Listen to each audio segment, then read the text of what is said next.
They discovered the Twins minor league prospect was tipping his pitches. It was that he was chewing his gum. I will add on the Bailey Ober front, which is interesting because this has been a topic with him before. You know, part of his frustration after this most recent start, and part of the reason why I said he just made me so sad, like looking at him try to make sense of this happening, is, you know, the homer he gave up to, I forget who it was, but it was a changeup down out of the zone.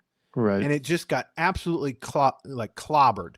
And he kind of hinted after the game, or maybe even more than hinted, like some of the swings in that third inning where I was throwing some decent pitches with some decent velocity, and I'm used to getting swings and misses or foul balls on those, and they were just hammering them, makes me wonder if they had something on him, you know, right, tipping pitches, or they had something on his. That's been a recurring question with him, by the way. I mean, that was right. Kansas City was the one Correct. that he was always questioning about. I mean, this ties back to the overall mechanical, right, you know, smoothness with him. And I think pitch tipping is often based on mechanics. It's often based on, you know, some part of your kind of pitch movement physically is different and stands out.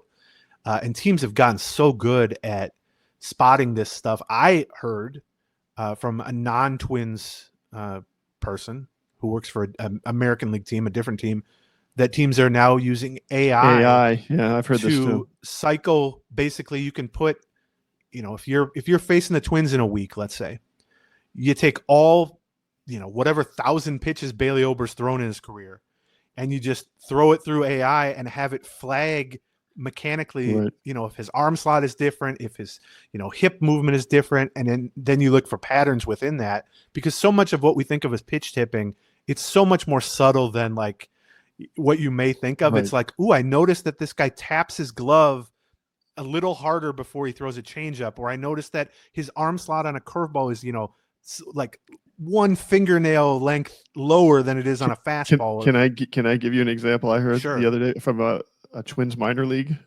prospect that was working through something. They discovered the Twins minor league prospect was tipping his pitches. Yeah, I know this, but go ahead. Maybe okay. It was that. It's funny. It was that he was chewing his gum.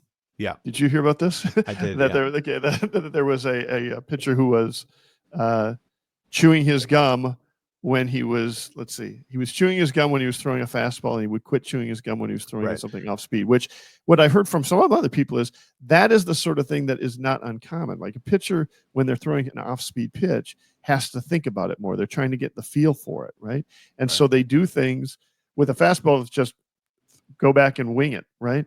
And some pitches require throwing with a little more torque or throwing a little harder, and so you do things without even noticing in terms of your body or your mechanics, where you think you're just sort of mentally knowing you do it, but if you're, you know, your legs push off a little, but that's a great example. The pitches that require more concentration, you act like you are concentrating more. You do something that concentrates more, and therefore you can kind of guess, oh, this is not going to be a fastball. Yeah, and so I think a lot of people, when they hear pitch tipping, and it can be this, but people think like, oh, there's a guy on second base signaling to the batter, or they figured out that he does something crazy where it's super noticeable. This stuff to the naked eye is not at all noticeable most of the time, the vast majority of the time. And great pitchers go through this. Johan Santana used to go through this for a stretch every season because he was so reliant on fastball changeup. And if you could identify a higher likelihood based on his mechanics or some tip that he was giving that he was going to throw a changeup, well, it suddenly went from being the best pitch in the world to being a really crappy fastball that could be hit for a homer. That's right. And so, I certainly believe the idea that Bailey Ober, and like you said, he struggled with this in the past, or it's been a topic with him in the past. What I also found interesting in the next couple of days after Bailey Ober's start is we were, in talking to him and other pitchers and talking to Baldelli, I think they believe that part of the extreme staff-wide problems this month, where they have like a 7-something ERA, and, I will note that like their secondary numbers, their FIP, their expected ERA, those are bad, but they are not nearly that bad.